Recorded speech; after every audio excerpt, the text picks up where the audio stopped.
So we've talked about committing to self-mastery. We talked about the 80-20 principle. Now we're going to talk about going from E to P. Has everyone heard of this one? Moving from E to P. This is my absolute favorite one. I love this one so much. Going from an entrepreneurial approach to a purposeful approach. So,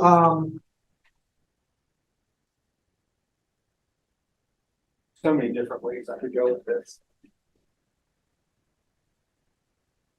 Wherever you're at right now, if you analyze an area of your life and you've been kind of the same for a while, it's because you're at a ceiling of achievement.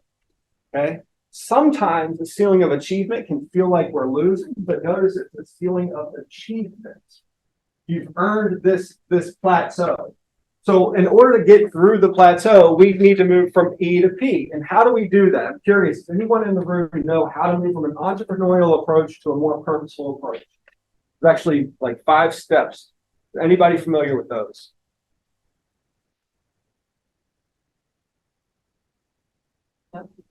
Right. I'm glad you're here. We're going to talk about it. Number one, we're going to focus. All right. We've been talking about this already. Write your goals. Focus on the 20%. Number 2, we're going to find strategic options. How can this be done? Right. Are there different ways this can be done? Are there better ways that can be done? Are there better ways for me that this can be done? Right. For instance, if you've identified you have a deficit in your database and you need to add 20 people a week to achieve your goals. Okay, there's a bunch of different ways you could do that. What is the best way for you that you're most likely to do it? Right? You're going to attend training. You're going to look for models to follow. You're going to attend training that teaches you how to get where you want to go. You're going to identify mentors. As you said, Angie, you're going to identify mentors, people who have done it. Like who's actually done what I'm trying to do? Who's hit $1 million a year in year 4? Right? Yeah, so this one actually is on number 3. Attend and we'll get into being learning based. Like I'm extremely learning based person. I love to learn new things. But you see, this is attend training that teaches you how to get where you want to go. So when you're clear on what you want to do, you become more clear. What specific training do I need? Not general training. But what specific training do I need to go to? And is that training help me get here?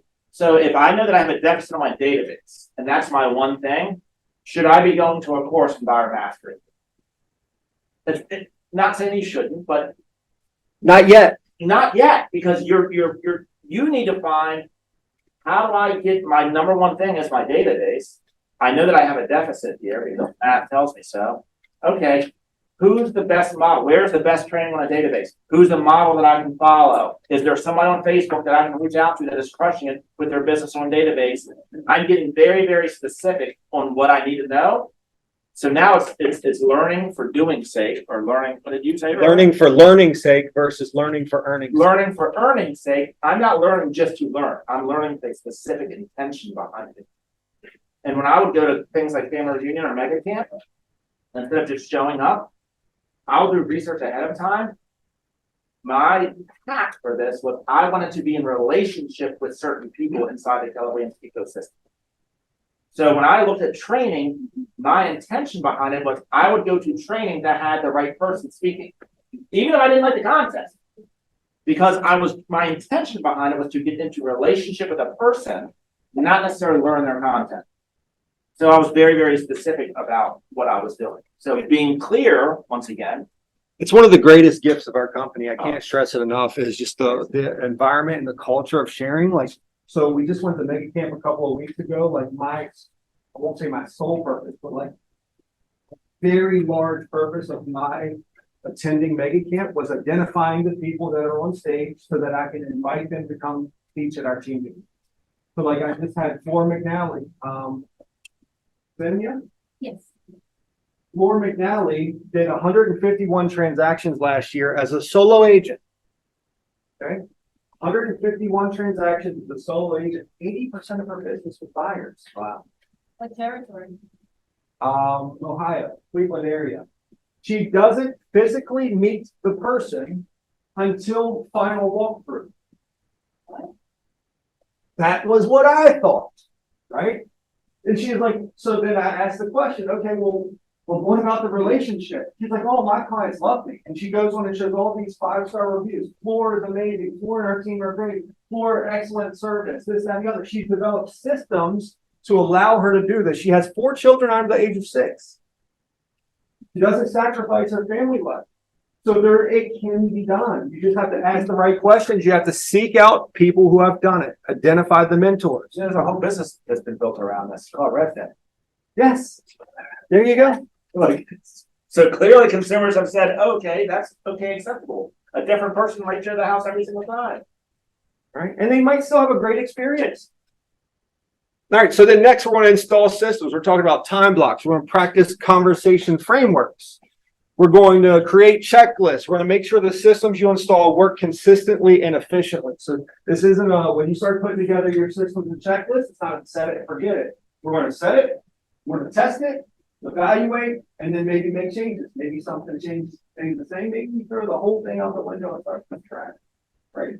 But that's how we do this. And then number 5, you're going to bring in accountability. You're going to measure what you do. You're going to keep track with the 411 and the action goal worksheet, and you're going to have an accountability partner. And that's the scary part about it.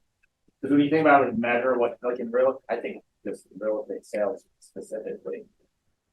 But let's just say that let's say I wanted to lose 30 pounds. For whatever reason, I chose 30 pounds. And I went and I found a fitness coach, a personal trainer. He's probably going to say, listen, for you to lose 30 pounds, he'll set a deadline, and you probably need to use these tools. So if I want to lose 30 pounds, what do I probably need to track? I probably need to track my food intake, and I probably need to track my caloric burn, like how many calories I'm burning in a day. And the idea for losing weight is simple math. Like I need to obviously burn more than I take in. So he gives me like, hey, I want you to wear this monitor that's going to track like how many calories you're burning through the day. And by the way, I'm going to give you this app, and I want you to record everything that you eat. And then 2 weeks go by, and I come back and I'm like, hey, this isn't working. I gained 3 pounds. And he says, well, show me your food intake and show me your caloric burn, whatever monitor I gave you. But I didn't track any of that. What is he going to say next? Like how can he help me now? Well, go do it again. I'm like, do the same thing I told you last week. And I come back 2 weeks and I'm like, listen, I've gained 2 more pounds, or I haven't lost anything. He's like, show me your food intake, show me I didn't track anything. Well, what can he do? So in real estate sales business, if you don't know your numbers, how can somebody else? And then what we tend to do is we tend to blame people. Oh, it's the company I'm with. It's my trainer. He didn't have a good vibe with me. He didn't understand me. No, the truth of the matter is probably my fault. I actually wasn't committed to doing what it took to be successful in that endeavor. And most real estate agents, not you all in this room, but most real estate agents, if I ask them, let me see your calendar, let me see your database, and let me see some sort of tracking mechanism that shows me how many contacts you're making on a daily basis, how many appointments you're setting, most people are going to say, well, I kind of just wing it. And then I'm going to say, well, then how can I coach you? I can't coach winging it because there's no statistical measure to say whether or not what we're doing is working or it's not working. So you need to measure what you do and then have somebody else hold you accountable to that. Has anybody sat down to make calls for a period of time and it's been like, oh, no one's answering the phone? Anyone ever thought that? Like, you actually then gone and looked like, okay, how many times have I actually dialed the phone? Like, how many times have I actually dialed? And look, here's the thing. Sometimes it's the case. Sometimes you get hit the phones and nobody's answering. But more often than not, when I hear that and then I evaluate, it's like someone made like 8 dials and then 3 people answered the phone. And I'm like, well, 3 out of 8, that's actually a pretty good ratio, right? Like 3 out of 8, I would say 3 out of like 12 is actually probably really good. So it's like having the clarity and then having the expectations around what is actually good. It's like magic. And then when you're tracking that, sometimes the win is just putting up the conversations. Sometimes the win is just actually tracking it. especially in the beginning when you're getting started and ramping this up. Like if you're measuring a win by a listing or a buyer agency or contract or closing, well, that's further down the road. We need some wins early on to keep us going, keep us feeling good. Show us some progress. And then when you start tracking, like, okay, I made this many dials, I had this many conversations, I added this many people to the database, I had this many appointments, whatever it is, you're like, wow, there's like, I actually moved the needle here, right? And then you can celebrate that, and then you feel better about tomorrow when you come in and it's time to do it again. You guys with me? The path is always in the map.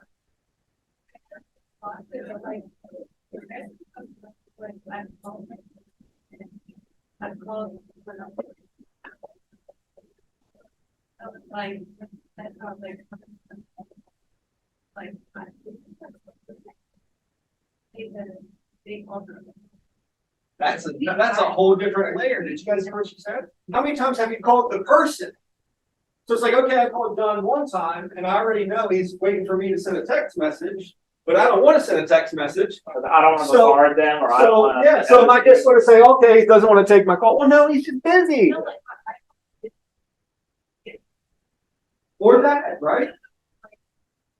And then you tell yourself a story. Their phone didn't even ring. You tell yourself a story like they don't want to talk to you while they're avoiding. So They're bothering them. But no, they didn't even get your call. this goes back to our data, how important our database is. Like I kind of told you, like I don't answer my phone. Like you haven't seen me answer a phone. I have a text message every now and then. But Josh said, "Well, you answer my call. It's because I know you. I have a relationship with you." These things are getting. We've tracked call rates like through cold calling for like probably 5 to 7 years. The pickup rate. So the number of people that actually answer the phone has declined precipitously every single year. So if I want to make X number of contacts, two-way conversations, I know now that right now the contact rate, if I'm cold calling people, is only about 4%. 4 out of 100. Years ago, it was like 8 to 10%. So I now have to, if I'm cold calling a business in a TCPA compliant way, I would have to call more than twice the number of people to get the same results. Your database, if you're in my database and I'm in a relationship with you, I'm more apt to answer your phone call. I'm more apt to read your email. I'm more apt to check you out on Facebook. But if we're not running that database and they're in somebody else's database that is doing that, we're in trouble. So, John, you touched on something very important right there. I don't even know if you know this, but so, okay. Who thinks, if you're calling people, who thinks 10 out of 100 answers is a good ratio? Nobody, right? But 10 out of 100 actually is a good ratio. Yeah. 10 out of 100 is actually twice as good as what good is right now. Yeah. Right? So it's like, if you're not tracking this, how do you know? Like you're beating yourself up for nothing because you don't know what you're actually doing. Right? And then you might realize 10 out of 100, well, that sounds like freaking garbage. I don't want to spend my life that way. And you're like, okay, well, you should do something else. Yes, ma'am. So there was a new playbook that came out, Kellogg's International, I love, put up with new playbooks for us, and there was one that came out, a month ago, 2 months ago, so very recent. And they listed in their national percentages for dial to contact. Now, contact meaning somebody answered, doesn't mean that they Joined the conversation. Might have been like, beep, beep, click, right? But you heard their voice. So dial to contact is 12%. I mean, That's probably of all types, right? Well, yeah, this is. So this is all types, right? database, So- cold calling. Exactly. This is a generalization of all types. Contact is set. So you heard X number of voices. Now you're setting an appointment. It's 5%. You have to talk to X number. You have to hear a lot of. I hate you. 5% of the 12%, or is it 5% of the total? 5% of the total. Wow. So- 12%. So if you have 100, if you dial 100, 12% of that, depending on the lead source, should answer. You'll talk to, They'll answer the phone. and then 5% of the 12%. 5% of that, That's a small. I don't know. I'm not. That's a small number. right? So here's the, I'm So it sorry. depends on your lead source. If you're, if you're calling your sphere of influence, the percentages go up. if you're calling anything other than your sphere of influence, this basically everything. So, and then here's the thing too, let's rewind back to 2020, right? When the market went gangbusters and quickly exploded. I'm willing to bet those numbers were very different then. Much better ratios then. So what happened is, we're doing the things, we're showing up every day, doing the thing, and all of a sudden, something in the background changed, which is the market. Like rates goes from 2 3/4 to Yeah. 7.5. Interest rates, and all of a sudden, we're like, well, shit, I suck. Well, no, you don't suck, the market did. Well, you don't even know if you suck. You've been tracking when you're doing well. The ratios have changed on you and you're not paying attention to this because you don't know, because you're not tracking the numbers. But now all of a sudden you're like, oh, I'm actually pretty good at this. I'm actually better than average. It's just compared to my better than average before. This isn't very much fun, right? So it's just knowing where you're at. You knowing the math. Like you all, if somebody in here, if there's an agent in our office that I've been coaching him through it and he loves doing open houses. And I'm like, and I asked the question, how many open houses do you need to do to generate a close? And he was like, well, I don't know the answer to that. I said, well, how would you find out the answer to that? He was like, I guess I have to track how many people come through an open house. I'm like, go do that. And now he can tell you factually how many open houses he has to do to hit his goals for the end of the year. And he just does that. That's his whole business strategy, by the way, is open house. When you know the number, it makes everything so much easier. Like, and then you can have faith in knowing that what you're doing is moving you closer to your goal. And that's going from E to P. E to P. All right. Ahas from this chapter. Any ahas from this? I'll say it exactly how you said it. I wrote it down because I was like, this is just good. It just rhymes and it just sounds great. But path is always in that. Always in that. Always in that. What else? And I didn't come up with that. I'm not that smart. I feel like somebody else. Anything else? Any other ahas? Yes, ma'am. I might not copy paste the exact wording, but the concept of a goal and the activities that take you to take to the goal. And if you're not willing to do the activities, drop the goal. Because I believe a lot of people apply fake goals for themselves. That sounds Because it sounds cool. It's the Ego. perception of all the big birds out there doing stuff and that they have for this stuff. So they apply those goals and they truly believe that they're alone, but they're not. And then they're not willing to do the activities and they're just like lost in the universe. Why does it not take me to those things? And why do I need to do all of this? So there's a little bit of a flow chart to that, right? Like, so before you just completely drop the goal, I would challenge you to evaluate, is the goal important?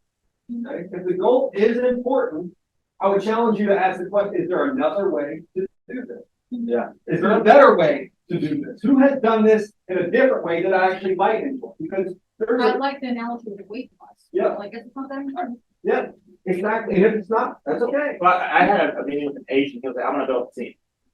Oh, this is my And I favorite. said, why? This is Well, my because favorite. that's kind of like, you know, I see everybody else, they're getting them awards, and I want to go. And I said, so is that how you're measuring yourself, by awards? Like, what is your ultimate goal? He was like, my ultimate goal is to make this amount of money and spend a whole lot of time with my kids. I'm like, well, if that you could accomplish that without building a team, would you do that? Well, yeah. Okay, well then let's stop talking about building a team. Let's go down that. But just to add on to that, for an aha moment, just circling back, I love how you said where if the goal doesn't make you, like when you don't hit that goal, We're not excited. if you don't, because I think you asked like, if you didn't hit that goal, how does it make you feel? And if that feeling is like, that might be. That's not one. Yeah, if that's how you that's feel, the plan is BS. Like, throw that plan out the window because you're just chasing them. I think a lot of people like think about that of like, well, if you don't need to go, how do you feel? And knowing, thinking about that. But, and I think it's also going to like, you set the goal. So like for me, when I wanted to get healthy, and then I found a mentor or a model, and he was like, well, for you to get here, here's what it's going to take.